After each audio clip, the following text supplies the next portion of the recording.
Magandang hapon po sa ating lahat. Kamusta po tayo?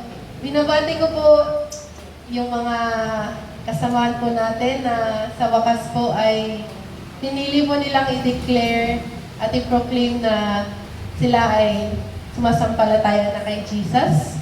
Nakaraan po, Sabado sa nagawa nating water baptism. So bagong lahat, palakpakan po muna natin ang first time water baptism po ng simbahan natin. So ano po no, yung testimony po ni Pastora, sobrang nakaka-inspire po sa aming mag-asawa na nagsisimula pa kasi lagi po namin nararanasan yung nagbi-blink yung nagbi-blink yung gas namin and by faith talaga po. So nakaka-inspire kung minsan nakala natin sobrang nahihirapan na tayo sa pag-obey sa Panginoon pero hindi natin alam mas may nagpupursige pa kahit mas mahirap yung pinagdadaanan nila just to spread the word of God. So it's encouragement po talaga yan na hindi natin baliwalain yung pagtawag at pagtawag ng Panginoon sa atin at pag-accept natin sa Panginoon sa Kristo. So, ano po no? Alam po natin nung mga nakasubaybay po na po na malakas po ba masyado yung mic? Okay lang. So, alam naman po natin na ang topic po natin ng mga nakaraang linggo ay ang 7 letters na isinulat sa 7 churches ng Asia, sa Book of Revelations na isinulat ni John, at ang mga sulat na ito ay galing sa ating Panginoong Jesucristo. So, review po muna natin. So, Ephesus Church, the Loveless Church, ang kanilang commendation sa Panginoon ay sila ay hardworking, they are persevering, at hindi nila tinotolerate ang mga masama at mga false teaching. However, ang kanilang rebuke ay ang kanilang kawalan ng nawala ang unang pagmamahal nila sa Panginoong Jesucristo. At ang ina-advise ng Panginoon sa kanila ay repentance.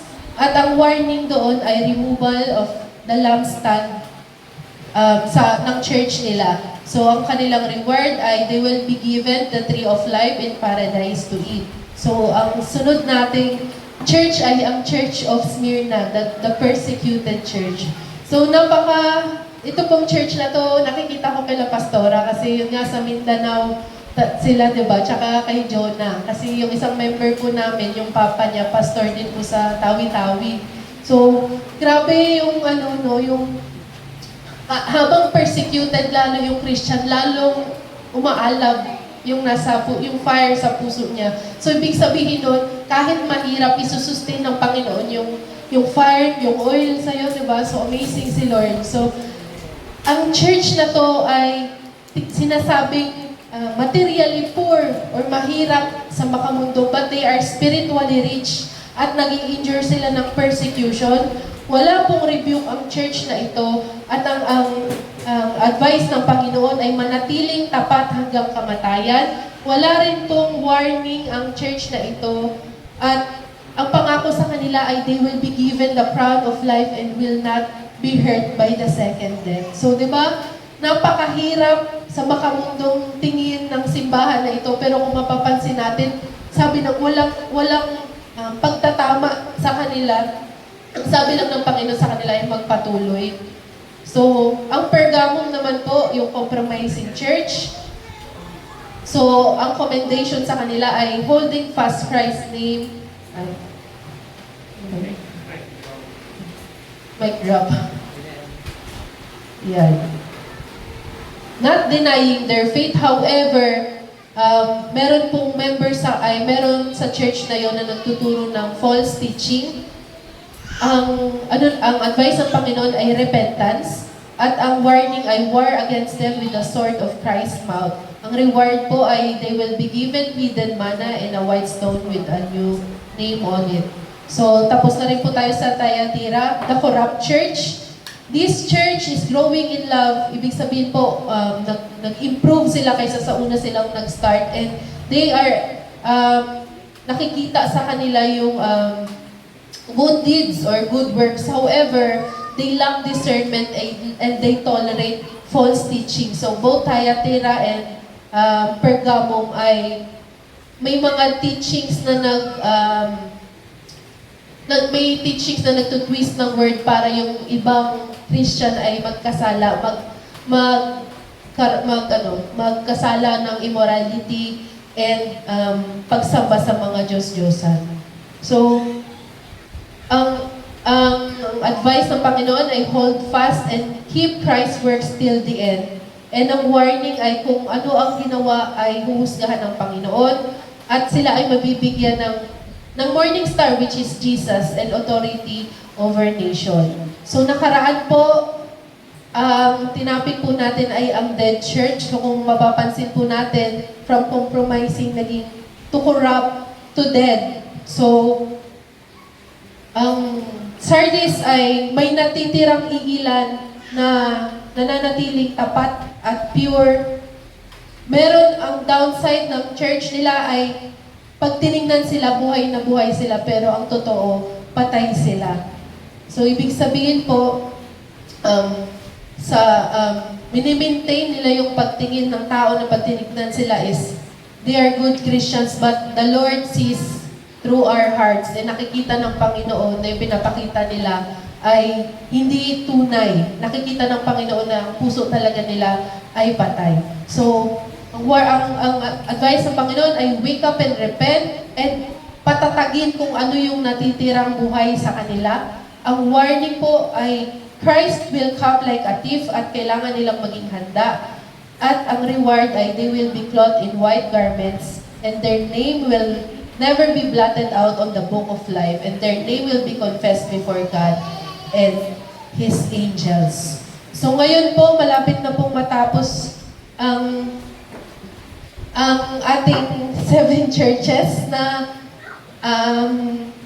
hindi ko akalain na uubusin ko kasi nung palit-palitan po kami ni Pastor sa preach and nung nag-Ephesus ako, pinatuloy-tuloy niya po sa akin. So, praise God, kasi first time ko pong magtuloy-tuloy talaga ng every Sunday na si Pastor po talaga yung, yun nga, may gift of speaking. Kasi parehas kami ni Pastora, sabi niya, lahat na sinabi niya, nandun ako, mahiyain, nainginig, di makasalita, few friends. So, yung naririnig niyo po ngayon na nagsasalita, ay binago po talaga ng Panginoon. Dahil ako po ay dating, kumbaga, isolated ako sa sarili kong mundo. So, dahil utos ng Panginoon ay share His word and have fellowship with one another, we must obey that. So, hindi tayong mga Kristiyano ay hindi nag-isolate. Ang mga Kristiyano ay ini-spread ang word at nagpapakita ng kabutihan sa kapwa.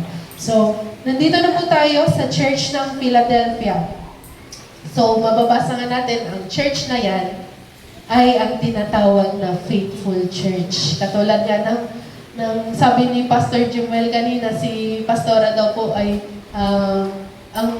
paulit-ulit niya sinasabi na by faith. And ngayong hapon po, matapos po natin dun sa 3 churches na corrupt,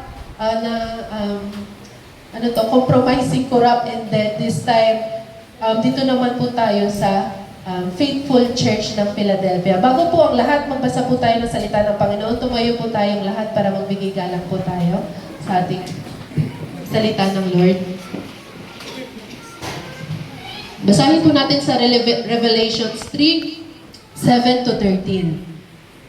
And to the angel of the church in Philadelphia, write, the words of the Holy One, the true One, who has the key of David, who opens and no one will shut, who shuts and no one opens. I know your works. Behold, I have set before you an open door, which no one is able to shut. I know that you have but little power, and yet you have kept my word and have not denied my name. Behold, I will make those of the synagogue of Satan who said that they are Jews and are not but lie. Behold, I will make them come and bow down before your feet, and they will learn that I have loved you. Because you have kept my word about patient endurance, I will keep you from the hour of trial and that is coming on the whole world, to try those who dwell on the earth. I am coming soon. Hold fast what you have so that no one may seize your crown. The one who conquers, I will make him a pillar in the temple of my God. Never he go out of it, and I will write on him the name of my God and the name of the city of my God, the new Jerusalem which comes down from my God out of heaven, and my own new name. He who has an ear, let him hear what the Spirit says to the churches. Sa Tagalog po, sumulat ka sa anghel ng iglesia sa Philadelphia, ako ang banal at totoo. Ako ang may hawak ng susi ni David na nagbubukas at walang makakapagsara nito. Nagsasara ako at walang makakapagbukas nito. Nalalaman ko ang iyong mga gawa. Narito, inilagay ko sa harap mo ang isang pintuang bukas at walang makakapagsara nito, sapagkat kaunti ang iyong lakas at tinupad mo ang aking salita at hindi mo pinangkaila ang aking pangalan. Narito, sinasabi ko ito sa kanila, nakabahagi ng sinagoga ni Satanas, yung mga nagsasabing na sila ay mga Hudyo at hindi naman. Subalit sila ay nagsinungaling. Narito, palalapitin ko sila upang magpatira pa sa inyong paanan. Ipaalam ko sa kanila na iniibig kita dahil tinupad mo ang aking salita na ikaw ay dapat maging matiisin. Iingatan kita sa panahong ito ng pagsubok na darating na sa mga tao sa buong sanlibutan upang subukin ang mga naninirahan sa lupa. Narito, darating na ako agad. Panghawakan mo ang anumang iyong tinataglay upang walang sino mang makakukuha ng iyong gantimpalang puno.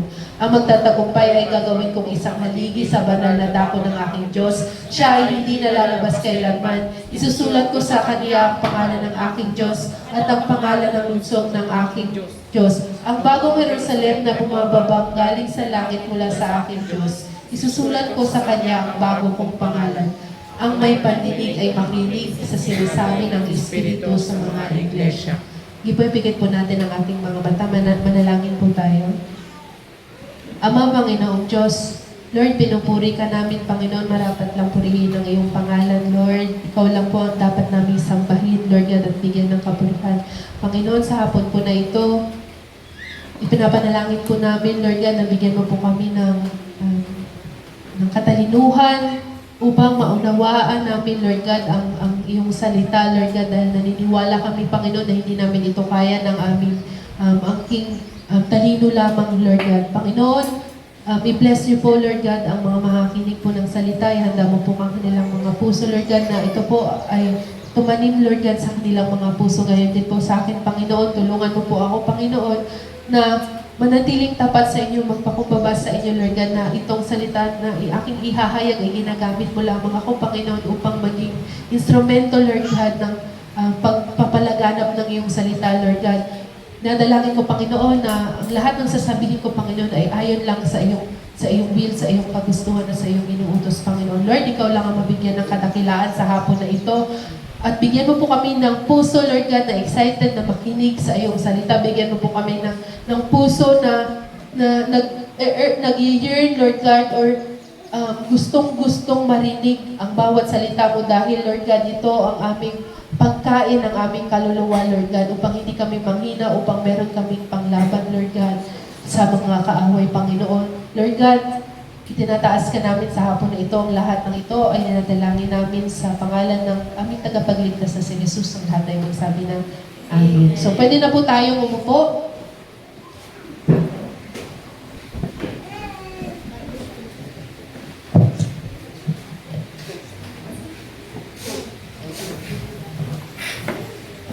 Sige po. So, magsimula po tayo sa history po ng ancient city ng Philadelphia. So ito po, ay dun sa kanilang pinakita ko po, ngayon po ay modern day Turkey na po siya. So ang Philadelphia po ay founded in 189 BC by King Attalus II of Pergamon. The city was named Philadelphia or brotherly love to honor his loyal brother. So yan po yung meaning ng word na Philadelphia. So ang lugar po na ito ay masagana po yung kanilang lupa dahil po sa volcanic soil. So, ang agriculture, ang kinabubuhay po ng city ng Philadelphia ay karamihan po doon ay meron po silang vineyards or viticulture or yung wine production sa mga grapes. Galing sa mga grapes. So, ito pong city na to, though mataba yung lupa niya sa agriculture, lagi po siyang nililindol. So, para siyang Bohol or Cebu sa atin na lagi siyang nililindol. At noong 17 AD, may catastrophic earthquake po na nangyari doon. Parang magnitude, parang sinerch ko, parang kumpara siya sa magnitude 7 or 8 sa, parang nangyari doon sa Bohol. Hello, okay na po? Okay na. Yun, so napaka-destructive nung lindol po na nangyari nung 17 AD. At population po doon ay natatakot dahil laging ang lumilindol at kadalasan po ay nasa labas sila ng walls ng city. Kasi yun nga, gumuguho yung mga gusali doon every time na naglilindol. And nung time na yun, yan yung pinakamalalang lindol that time. Sabi yun na yung pinaka-destructive na lindol sa mundo nung time nila. So, the earthquake was so devastating that they exempted po yan. Exempted the Roman, di ba po, yung mga churches sa Asia Minor ay under Roman power. So, yung mga sako po ng Rome ay nagbibigay po ng tax. Pero dahil po sa sobrang lala ng earthquake na yun, in-exempt sila for 5 years na hindi sila magbibigay dahil nga tulong din sa kanila sa mga nasalanta ng lindol. So, katulad ng sinabi ko kanina, di ba, dahil mataba yung lupa doon, ang backbone ng economy ng Philadelphia ay ang paggagawa ng wine out of grapes. However, nagkaroon ng wine surplus sa mundo nung time na yun. So, ano yung surplus? Ibig sabihin, mas marami yung supply kaysa sa demand. So, pero kulang naman sa grains. So, mababa yung presyo ng wine dahil marami nga. Kaya ang ginawa nung Roman Emperor that time ay pinatigil niya gumawa ng mga bagong vineyards sa lahat na nasasakupan nila at minandate niya na sirain yung mga vineyards. So, yung Philadelphia, sobra silang naapektuhan dahil yun nga yung primary pinagkakakitaan ng lugar nila. Tapos in order yun na palitan ng corn. So the people expected more support from Rome. However, they were ultimately left feeling neglected and betrayed. So parang yung lugar nga nila, parang plague nga. So kumbaga, hirap sa lugar nila, lagi silang nililitol. So nag-expect sila ng tulong sa Rome, pero ganun pa yung ginawa sa kanila. So feeling nila, nung mga tao doon, sa buong city na neglected and betrayed sila ng Rome. So sa mga Christians dun sa church in Philadelphia, the early Christians in Philadelphia also felt a sense of betrayal from the authorities. Pero basahin po natin dun sa una, ang pinakilala ng Panginoon ng sarili niya, ang sinasabi dito, the words of the Holy One, the true one. So, ang intro pa lang ng Panginoon doon ay pinapakita niya na kung sino siya. So, but Jesus wrote a letter for them introducing Himself as I am the Holy One and the true one. So, holy, different sa Roman government, different than others. He is perfect and He would not harm His people. He would not harm His people. So, di ba, ang Rome doon parang gusto nga ng Roman Emperor, di ba, siya yung sinasamba. So, tinuturing niya yung sarili niya as Lord. So, ang Panginoon, ini-introduce niya yung sarili niya sa mga mananampalataya sa Kanya na alalahanin niyo na ako ang tunay at ang perfect at hindi ako gagawa ng ikakasama ninyo. Dahil ang will ng Panginoon ay laging sa kabutihan ng mga nananampalataya sa Kanya. So true that He would be absolutely faithful to them, and that He will never neglect them and will never betray them. So yung introduction ng Panginoon,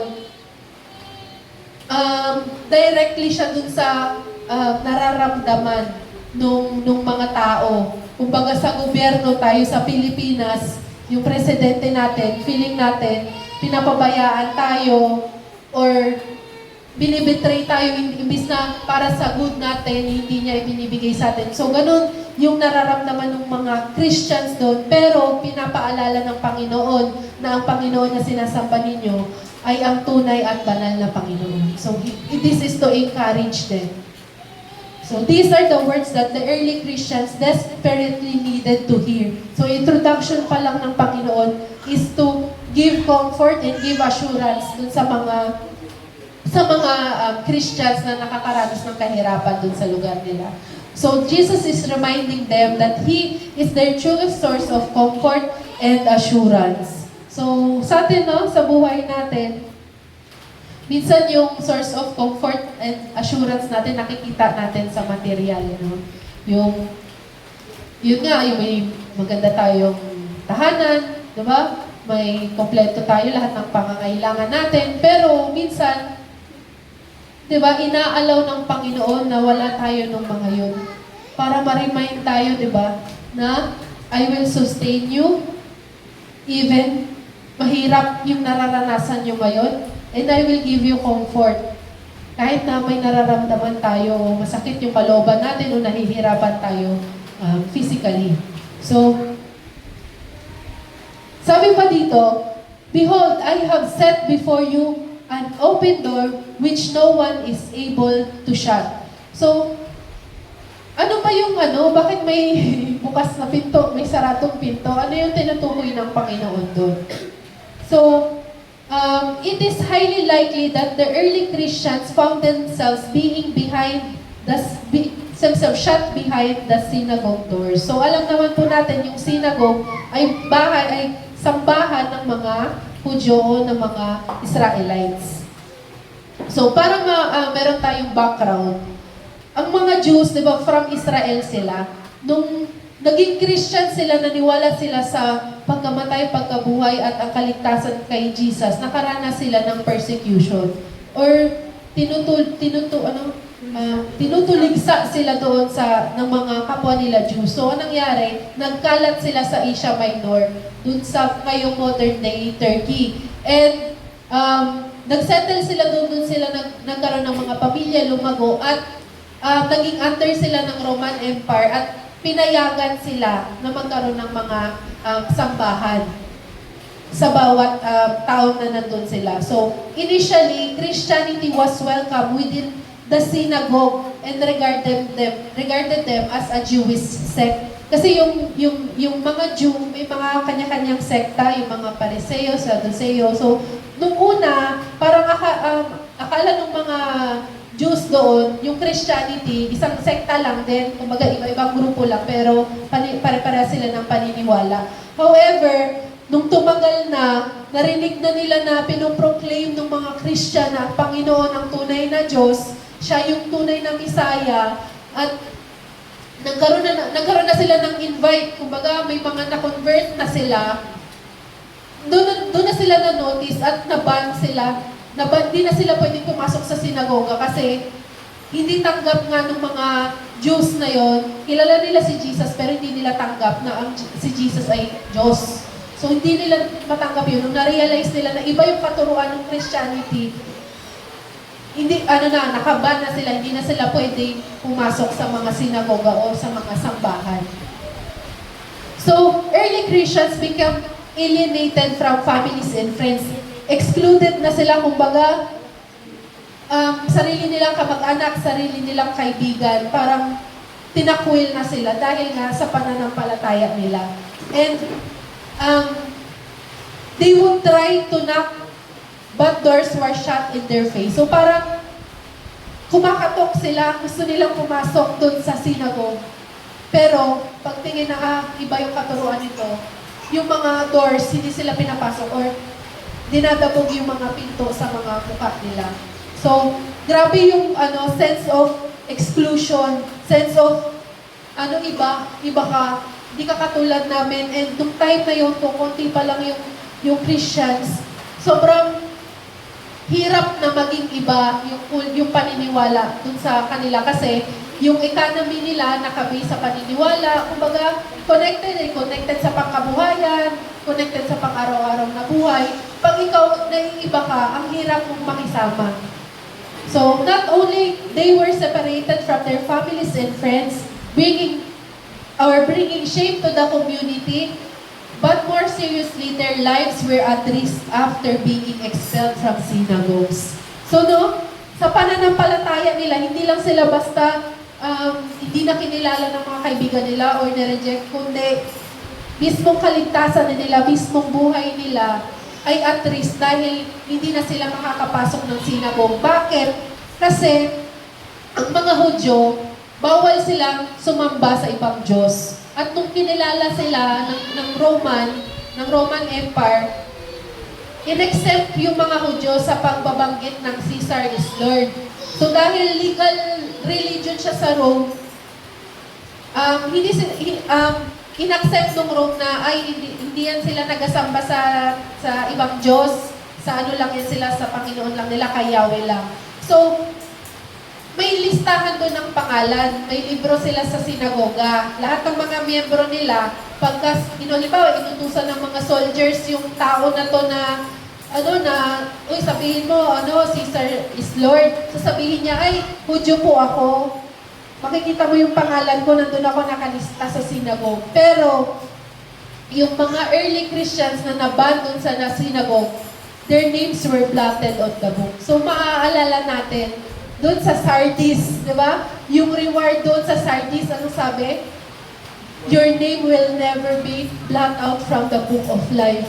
So, sa mundo na to, yung mga pangalan natin na i-ekis ng ano na to, pero sabi ng Panginoon, di ba? Sa kaharian ko, yung pangalan mo hindi mabubura. Di ba? Amazing si Lord kasi yung ano niya, yung mga sinasabi niya sa mga letter na ito ay ayon talaga dun sa nararanasan ng mga tao doon sa Sardis. So, yung mga early Christian na yon, pag sinabi nilang Jesus Christ is Lord, automatic maaari na silang hulihin ng Roman soldiers or ng Roman government.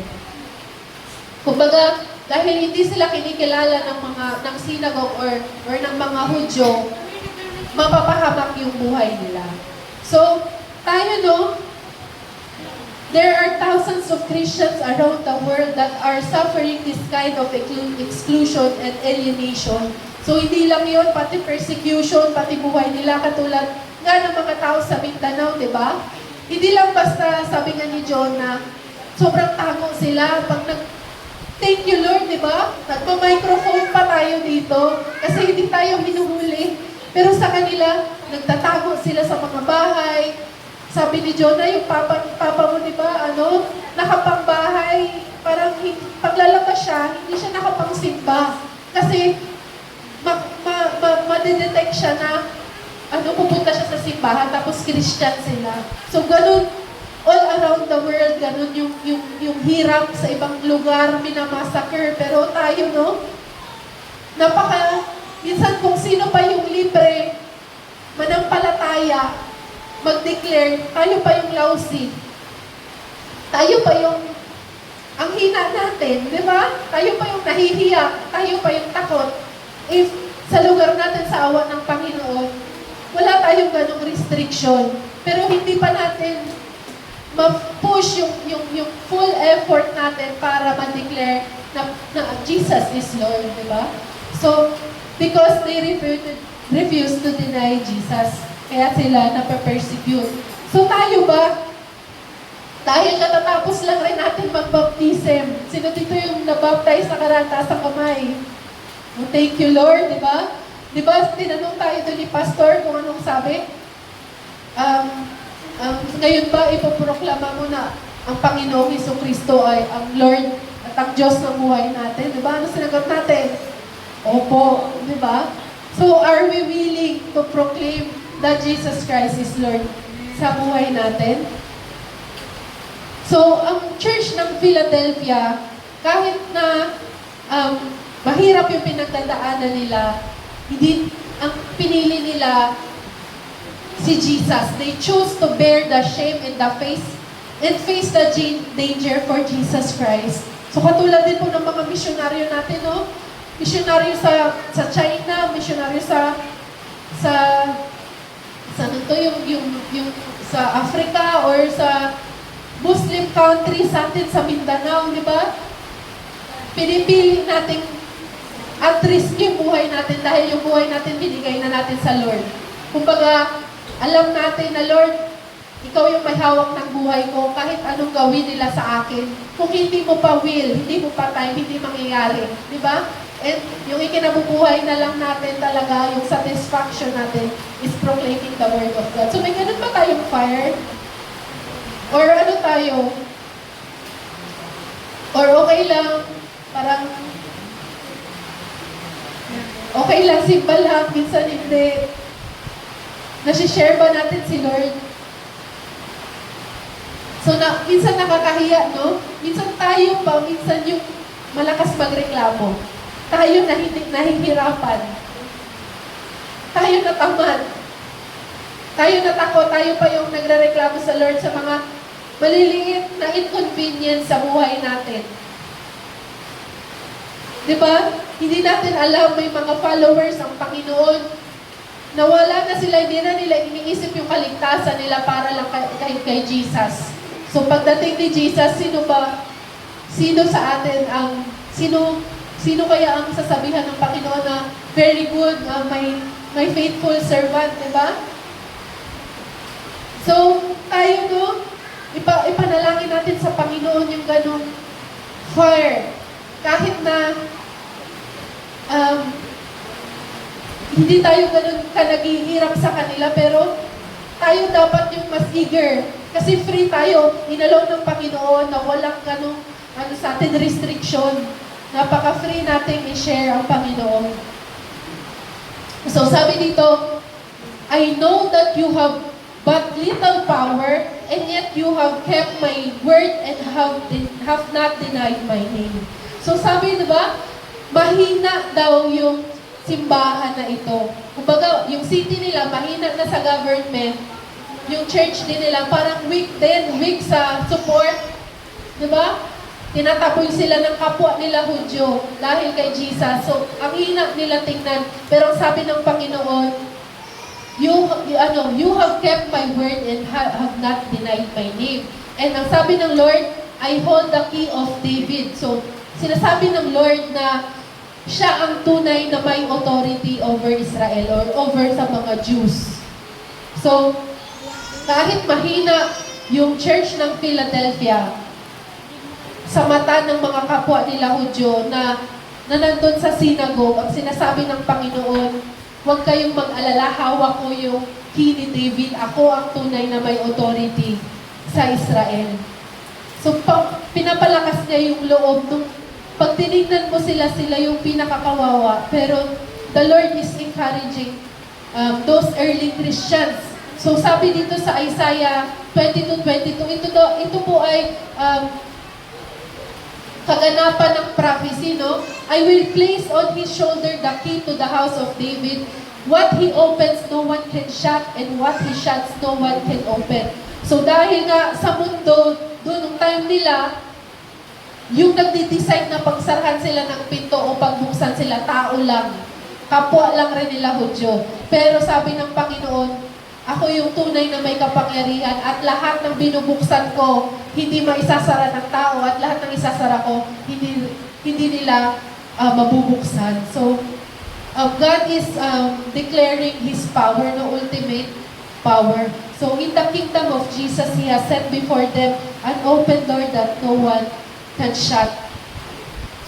So, sabi naman dito sa verse 9, Behold, I will make those of the synagogue of Satan who say that they are Jews and are not but lie. Behold, I will make them come and bow down before your feet, and they will learn that I have loved you. So, narinig na po natin yung synagogue of Satan nung diniscuss po natin yung Smyrna. Yung Smyrna po, yun po yung persecuted church. And doon na-discuss natin na ang synagogue of Satan ay yung mga Hudyo na hindi naniniwala sa Panginoong Hesukristo. Sinasabi nila na sila ang tunay na Jew, pero ang sinabi ng Panginoon, nakikita ko yung heart nila and yung faith natin, yun yung nagsasabi kung sino yung tunay at hindi tunay na Hudyo. So, ang sabi ng Lord, yung mga nagde-declare dyan na sila yung chosen people pero hindi naniwala sa tunay na Messiah, they are lying. And yung mga tunay na chosen people, yung pinili na maniwala kay Jesus. So, yan. Unbelieving Jewish people who betrayed or rejected their other Jewish brothers because they put their faith their faith in Jesus. Akala nila, sila yung tunay na nakakapag-please sa Panginoon at nakakakuha sila ng approval, love, at blessing ng Panginoon dahil pinapractice nila yung dating mga utos pa ni Moises, di ba? Pero, however, ang tunay nun ay pinapersecute nila yung tunay na followers ng Panginoon. At sila pala, yung nasa loob pala ng synagogue, sila pala yung nagdi-disobey sa Panginoon. So, eto na. So, because you have kept my word about patient endurance, I will keep you from the hour of trial that is coming on the whole world to try those who dwell on the earth. So, hinailan ko dyan yung patient endurance, no? I-share ko lang.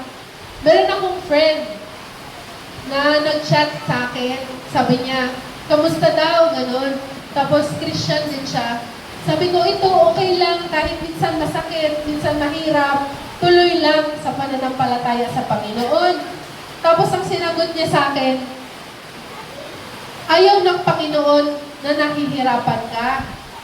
Tapos, inisip ko kung hahayaan ko na lang ba yung sinabi niya.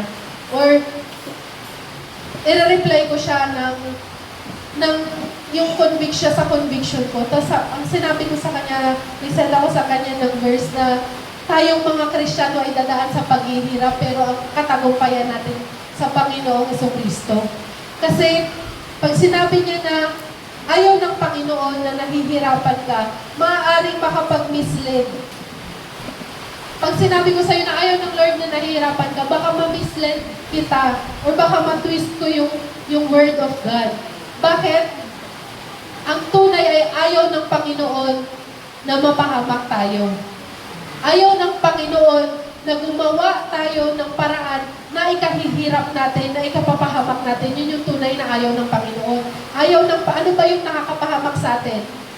Kasalanan, sin. Yun yung tunay na ayaw ng Panginoon. Kaya ayaw ng Panginoon na magkasala tayo dahil ang kasalanan ay walang ibang pahahantungan kundi kapahamakan natin. So, no, sabi ko, ano ba ako, parang magiging, ano na lang ako, sasakyan ko na lang siya. Pero that time, na may conviction sa akin na sagutin siya sagutin siya ng gano'n. Dahil, once na inisip natin na walang kahirapan sa mundo, any small paghihirap, i-question natin kung mabuti ba ang Diyos. Amen po? Any small hardship, small inconvenience, sasabihin natin sa Lord, Lord, akala ko ba mabuti ka? Akala ko ba gusto mo yung kabutihan yung gusto mo para sa akin? Pero, hindi yun yung nasa word of God. Sabi sa word, because you have kept my word about patient endurance. So, tayong mga Christians, sabi ng Panginoon, maging handa tayo sa kahirapan, sa persecution, di ba? Hindi sinabi ng Panginoon na, oy, sige, Christian ka na, na-baptize ka na, born again ka na, nakakilala ka na sa Panginoon, magiging wala nang problema sa buhay mo. Ang sabi niya, isusustain kita kahit mahirapan ka. Papalakasin kita kahit nanghihina ka. Yun yung ipinangako ng Panginoon sa atin. So, basahin natin, no? So, ano daw ba yung endurance? Endurance is the ability to sustain a physical or mental effort, withstand hardships, or continue doing something difficult over a long period of time.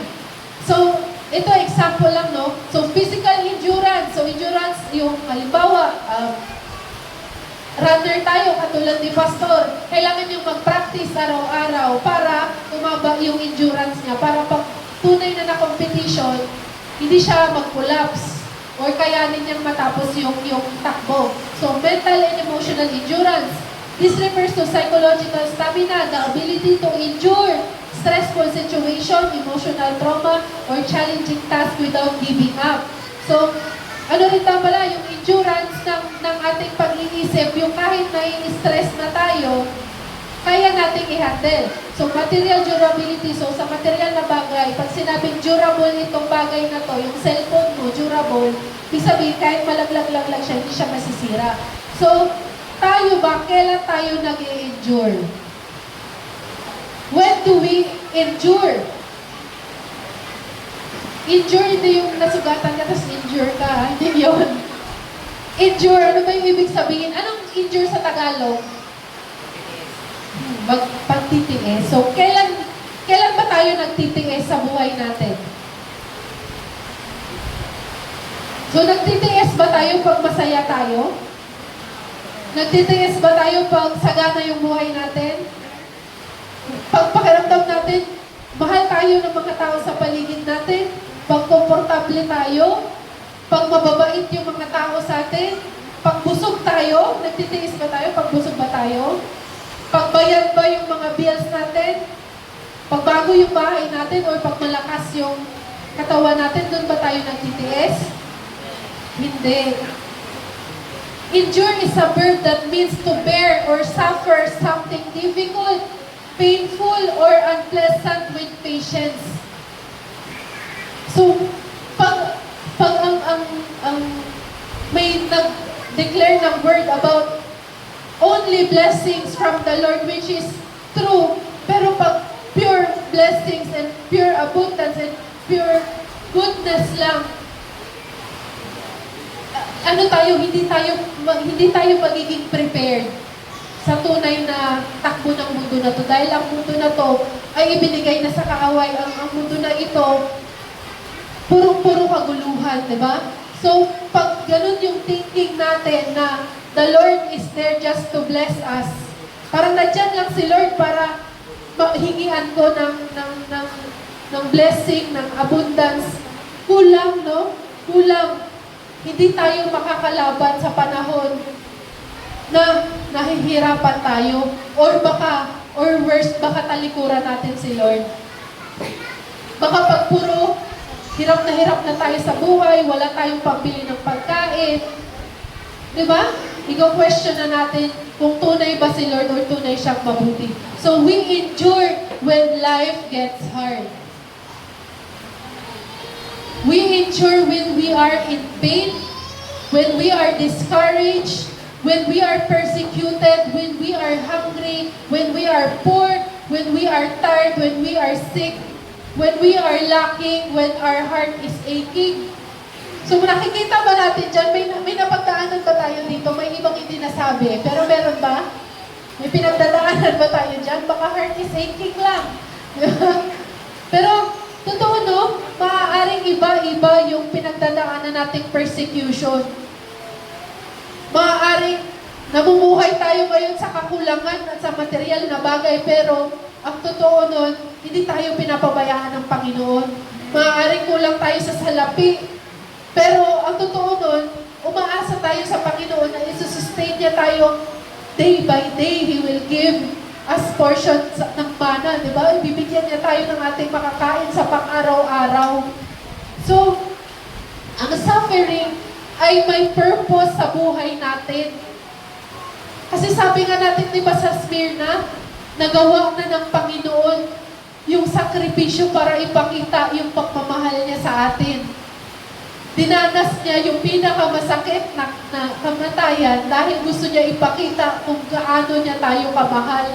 At ngayong tinanggap na natin siya, panahon naman na ipakita natin kung gaano natin kamahal si Lord. Sa faith natin, di ba, habang ini-endure natin yan, napakaliit lang na sakit kumpara sa naranasan ng ating Panginoong Jesucristo na Diyos. Para i-endure natin yan para unti-unti lalo natin siyang pinagkakatiwalaan, unti-unti lalo natin siya natututunang mahalin. Diba? Inaalaw ni Lord para lalo tayong tumibay, lalo tayong lumakas. So, yung tanong ko nga nakaraan, magpapasalamat pa rin ba tayo kahit mahirap? Magiging thankful pa rin pa tayo kahit mahirap. God is good pa rin ba kahit nahihirapan tayo? Yes, God is good. And yung mga pagsubok na yan, kahit yung pagpalo niya, pagtatama niya sa atin, ay grasya niya pa rin. Kasi nagsasabi siya ng ating mga kamalian para mabago natin yung sarili natin para sa ikabubuti natin. And nung inaccept natin ang Panginoon, hindi lang basta natin inaccept, kundi dineclare natin na, Lord, susundin ka na namin. We will follow you and we will obey you. So ngayon na tayo mga early, nagsisimula tayo sa lakad sa ating Panginoon, hindi natin iti-take for granted yung kabutihan ng Panginoon sa atin, yung kaligtasan ng Panginoon. And hindi natin ito-tolerate na paulit-ulit natin gagawin yung mga kasalanan gusto nang ipatanggal sa atin ng Panginoon. And we are called to endure, to face the trials in our life and endure. Bakit? Anong sabi ng Lord? So, yet, although ganito yung pinagdadaanan nating mga Kristiyano, yet we still believe. We believe that God is good. We believe in His promises. And we believe in His love. Tama po ba? Naniniwala po ba tayo? Yung mga malalakas na mga Kristiyano, kahit walang makain, kahit sobrang hirap, hindi nagbago yung pagtingin nila sa Panginoon. At alam nila na darating yung araw, lahat ng pangako ng Panginoon ay matutupad sa buhay nila. Amen po ba? So, palakpakan natin si Lord, di ba? Palakpakan natin si Lord kahit ano yung sitwasyon natin sa buhay natin. So, thank you, Lord, dahil buhay, dito pa lang sa buhay natin, na nakakahinga tayo, di ba? Napakabuti ng Panginoon. So, sabi dito, no, Hebrews 10:36, patient endurance is what you need now so that you will continue to do God's will. Then you will receive all that He has promised. So, supporting verse dun sa ating tinatalakay, di ba? Patient endurance daw yung kailangan natin. Sa Tagalog, kinakailangan kayo'y magtiis upang masunod ninyo ang kalooban ng Diyos at matanggap ninyo ang Kanyang ipinangako. Kaya huwag tayong magtaka kung dumadanas tayo ng kahirapan, kung dumadanas tayo ng pagtitiis sa emotional, sa financial, diba? Sa kahit anong, sa trabaho, sa bahay, diba? I-appreciate natin na yung pagtitiis natin ay alay natin sa Lord. Na Lord, na itong suffering ko na ito, alay ko to sa iyo. Ito lang yung maaalay ko, Lord, na pipiliin ko maging tapat sa iyo, maniwala sa iyo kahit na sobrang mahirap yung pinagdadaanan ko. Ay naniniwala tayo na dadating yung pangako ng Panginoon na matatapos lahat ng kahirapan. And lahat, wala nang lungkot, wala nang luha. Darating si Lord. Kailangan lang natin mag-endure sa mundong ito. So, naniniwala ba tayo na temporary lang yung mundo na to? Amen? Dahil residente tayo sa langit. Diba? Sabi pa sa James 1:3-4, for you know that when your faith is tested, your endurance has a chance to grow. So let it grow. For when your endurance is fully developed, you will be perfect and complete, needing nothing. So, ibig sabihin, yung pagsubok sa ating faith ay para sa ating pagiging perfecto at kompleto. Dahil kasama ito sa ating buhay na patuloy na binabago ng Panginoon hanggang makabalik siya. So, from holy to holy, di ba? So sa Tagalog, nalalaman ninyo na ang pagsubok sa inyong pananampalataya ay nagbubunga ng pagtitiis. Ngunit hayaan ninyo ang pagtitiis ay magkaroon ng kanyang ganap na gawa upang kayo ay maging ganap at buo. Sa gayon, kayo ay maging ganap at lubos na walang anumang kakulangan. So sabi pa sa Revelations 14:12, narito ang panawagan para sa pagtitiis ng mga banal, sa mga tumutupad sa mga utos ng Diyos at humahawak ng matatag na pananampalataya ni Jesus. So yun, no? Lagi tayong maging prepared at lagi tayong Kaya nga kanina, assurance yung ipinangako ng Panginoon dun sa introduction niya dahil sinisigurado niya na wala siyang ibibigay na hindi niya ipoprovide yung pangangailangan mo. So kung inutusan ka niya na magsalita, kahit na hindi ka magaling magsalita, ibig sabihin, bibigyan ka niya ng karunungan para sundin siya. Kung pinapunta ka niya sa lugar na, na parang mapapahama ka, ibig sabihin, papalutin ka ng proteksyon niya. Kung ngayon naghihirap tayo financially, sa buhay natin, napakahirap ng, kumbaga financially we are poor, but sabi nga sa Smyrna, but we are spiritually rich. Hindi yun maaagaw sa atin, yung kayamanan sa panglupa ay nananakaw at inaanay. Pero yung spiritual wealth natin, hindi yun mananakaw ni naman. So ang sabi ng Panginoon ay, manatili lang tayo hanggang wakas, hanggang kunin niya tayo or hanggang dumating siya. So, rejoice in our confident hope, be patient in trouble, and keep on praying. Magalak kayo sa pag-asa, maging matiisin sa kapighatian, matiyaga sa pananalangin. So, alam nyo ba, na out of the 7 churches, only 2 church lang ang walang rebuke. So, ano yun? Sige daw, may 50 pesos ka kay pastor. Good day. Smyrna ma'am, pati yung Philadelphia. Okay. Pastor, saktong-sakto maglabas. May 50. Tama si Dave, nakikinig si Dave. So, yung tanong kanina, kung ano yung 2 church na walang review. Oo nga, Smyrna daw, tsaka Philadelphia. So, mapapansin natin, no? Kung sino pa yung hirap na hirap sa makamundong bagay, sila yung walang review sa Panginoon. So, only the church in Smyrna in Philadelphia have no rebuke and no consequence of disobedience. Sabi ng Panginoon sa kanyang mga sulat. So, comparison, no? Smyrna is poor with earthly treasures. Philadelphia has little power with earthly status. So, sa mga makamundong pananaw, sa mga pananaw ng mga unbelievers, ano sila? Sila yung pinaka-losers, di ba? Pero iba sa paningin ng ating Panginoon, di ba? Smyrna and Philadelphia were both persecuted by the synagogue of Satan or unbelieving Jews. Parehas pa silang persecuted. Sa lahat ng mga simbahan, sila yung pinaka naghihirap at pine-persecute or tinutuligsa. So, with earthly things, these 2 churches seems to be losers, but earthly things are temporary. Ano yung mahalaga? Ano ba? What would you rather be? Enduring being weak and poor in this world, yet will gain all God's promises, or be rich and powerful and lose everything in eternity. So yun ang choice natin sa pang-araw-araw nating mga nakapaniwala na. Diba? Ano ba?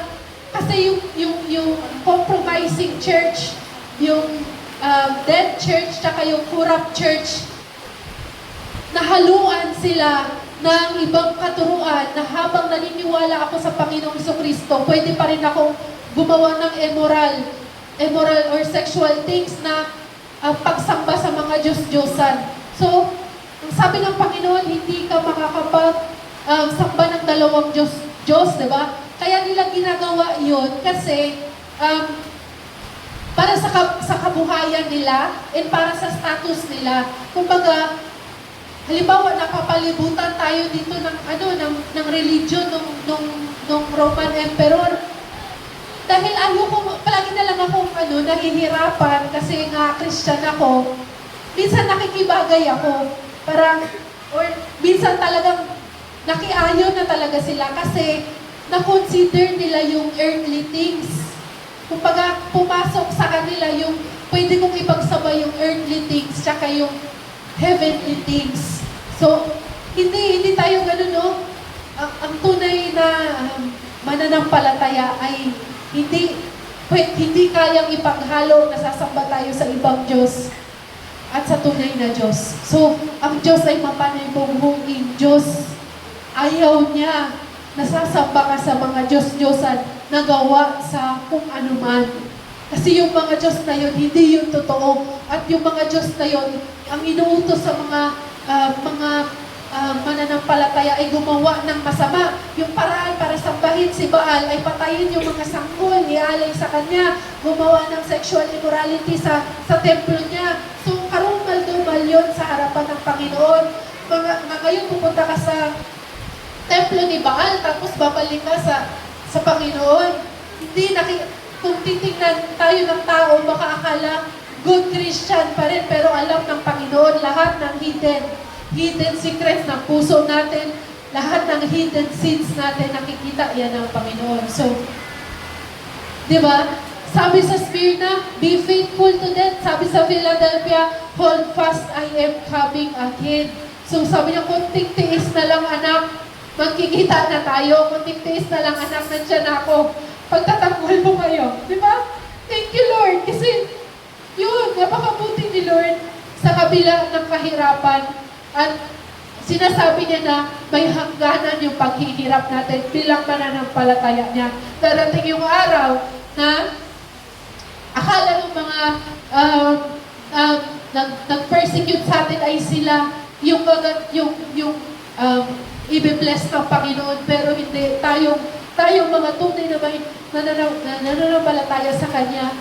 Tayo yung yung pinangakuan ng Panginoon ng buhay na kasama siya eternally. So, hold fast what you have so that no one may seize your crown. Sabi sa verse 11. So, ano ibig sabihin nung, sino kaya yung pwedeng kumuha ng crown natin? Kapag tayo ay bumalik sa kasalanan. So, maging vigilant tayo na huwag tayong papatay-patay. Tayo nga dito free ba? Tayo pa yung papatay-patay. Do not be complacent or huwag maging kumpiyansa na ay safe na ako. Hindi ko na kailangang i-obey si Lord. Or do not put your guard down. Or paano ba natin napuput yung guard natin as a Christian? Hindi na tayo nababasa ng word. Hindi na tayo nananalangin, hindi na natin kinakausap si Lord. Yung mga desisyon natin, akala natin sapat na. Akala natin, okay na yung naisip ko kasi leader na ako, pastor na ako, di ba? Minsan, tayo na lang pala yun, wala na pala si Lord. Kasi nga, ilang years na tayong sumasampalataya, ilang years na tayong naninilbihan sa kanila. Yung pala, nababa natin yung guard natin at nalusob tayo ng kaaway kasi nag-weaken yung personal relationship natin sa Lord, na-neglect natin yung intimate ng love sa Panginoon, di ba? Sa ating mga puso. And I will bring you to the New Jerusalem, yung pinangako ng Panginoon na lugar kung saan eternally tayo ay sasamba sa Panginoon nang wala ng paghihirap, wala ng pagdurusa, wala ng kasamaan, wala ng regret, wala ng lahat ng burden ng puso natin dahil we are made perfect na doon sa lugar na ipinangako ng Panginoon. So sabi ng Panginoon, no, as we remain steadfast and faithful to Jesus, He strengthens, encourages us, and rewards us. So ngayon, isipin natin no, kung ano ba yung pinakamahirap ano ba yung pinagdadaanan kong hirap ngayon bilang bata ako, bilang estudyante ako, kadalasan sa atin, no? Financial or family problems, di ba? Pero sabi ng Panginoon, magtiwala ka pa rin sa akin kasi papalakasin kita.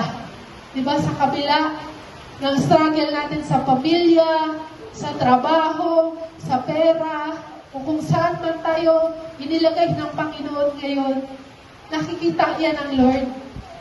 So remember, Jesus Himself is our greatest reward.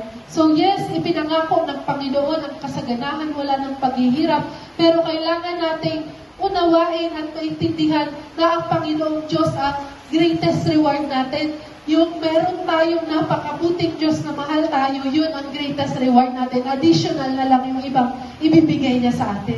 So relasyon natin sa Panginoon, yun yung pinaka-great na mangyayari at makukuha natin bilang mga nilalang niya. So, some of us may experience feelings of exclusion or even struggle due to our faith in Jesus Christ. But rest assured, alam lahat yan ng Lord. So, maaaring may mga tinatago tayong hirap, no? May mga tinatago tayong disappointments or questions sa Panginoon na, Lord, ang tagal-tagal ko nang naghihirap, mahirap pa rin ako. Diba? Lord, ang tagal-tagal ko nang pinanalangin na magkaayos yung mga magulang ko. Lord, ang tagal-tagal ko nang pinanalangin na maging Kristiyano na rin yung mga kamag-anak ko. Pero, anong sabi ng Panginoon? Diba? Nakikita niya lahat ng paghihirap natin at sabi niya, anak, kapit lang.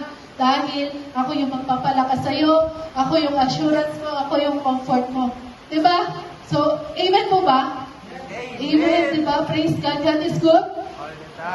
All the time. God is good. Amen, diba? So, imagine, yung thinking pa lang na meron tayong Lord Jesus, na tinapos na ang lahat, tinapos na yung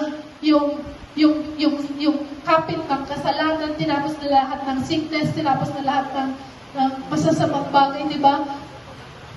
Having Jesus as our Lord and Savior brings us immediate comfort. Di ba?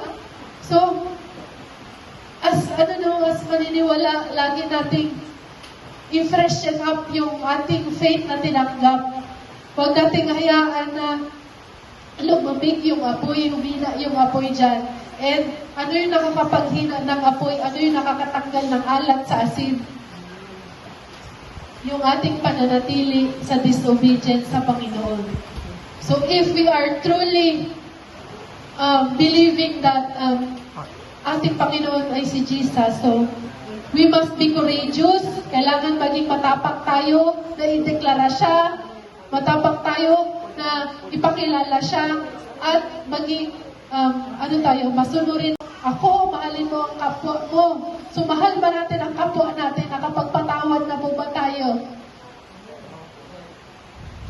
Nakapagpatawad na po ba tayo? Mahal ba natin yung kapwa natin? Katulad ng pagmamahal natin sa sarili natin? O sarili pa rin natin yung inuuna at iniisip natin as if walang Panginoon na nagpo-provide sa atin, no? So, minsan, kaya tayo nagiging greedy. Kasi akala natin, sarili natin yung nagpapalakas sa atin, sarili natin yung nagbibigay protection sa atin, sarili natin yung nagpapakain sa atin. Nakakalimutan natin na lahat ng meron tayo, biyaya lang ng Panginoon. Kaya, yung umpisa, no, na maging blessing tayo sa ibang tao, yun yung panahon na na-realize natin na si Lord ang source ng lahat ng kabutihan sa buhay natin at kailangan natin yun i-flow. Diba? Kailangan natin yan paagusin para hindi tayo maburo, para hindi mangamoy yung tubig. Diba? Sa atin, kung naging stagnant tayo, nandun na yung dumi, nandun diba, magiging cloudy yung stagnant water pag hindi nag-flow. Pero pag nag-flow ito, nadidistribute sa ibang mga nangangailangan na nanatili itong pure, na nanatili itong dalisay. So if we really love God, we must love ang kapwa natin. At hindi lang basta kapwa, hindi lang strangers, mamahalin natin yung mga nakasakit sa atin, which is kadalasan yung mga mahal natin sa buhay. Minsan, nanay natin, tatay natin, asawa natin, anak natin. So kung sino yung minsan yun yung ginagamit ng kaaway para ma-discourage tayo. Kasi, ang sakit, di ba, na dapat sila yung mismong nagmamahal sa'yo, sila pa yung hindi. Pero, ang sabi ng Panginoon, sige lang, tuloy lang anak. And, di ba, sabi kanina, continue praying. Ibig sabihin, naririnig ni Lord yung dasal natin at kung will yun ng Panginoon, tiyak na mangyayari yun. At sigurado tayo na kung ang panalangin natin ay kaligtasan ng iba, kung matuto tayong magpatawad, matuto tayong magbigay, sigurado yan, bibigyan tayo ng Panginoon ng pusong mapagkumbaba. Di ba? Na kayang mahalin yung mga hindi ka mahal-mahal. Di ba? So, what you lose in this world, He returns to you in abundance for eternity. So, amen. So, huwag tayong matakot sa trial ng buhay. Huwag tayong matakot sa heartaches. Huwag tayong matakot sa disappointments or sa yung pinapahina tayo yung loob natin, dinidiscourage tayo, sinasabi tayo, halimbawa, si pastor, dinidiscourage siya para tumigil na siya sa pagpapastor, pero hindi. Kailangan nating alalahanin na kung inutos yan sa'yo ng Panginoon, patuloy kanyang bibigyan ng langis upang magpatuloy parang sasakyan. Patuloy niyang ipoprovide yung gasolina para makaabot tayo sa dulo. So, di ba? Praise God. And dito na po nagtatapos ang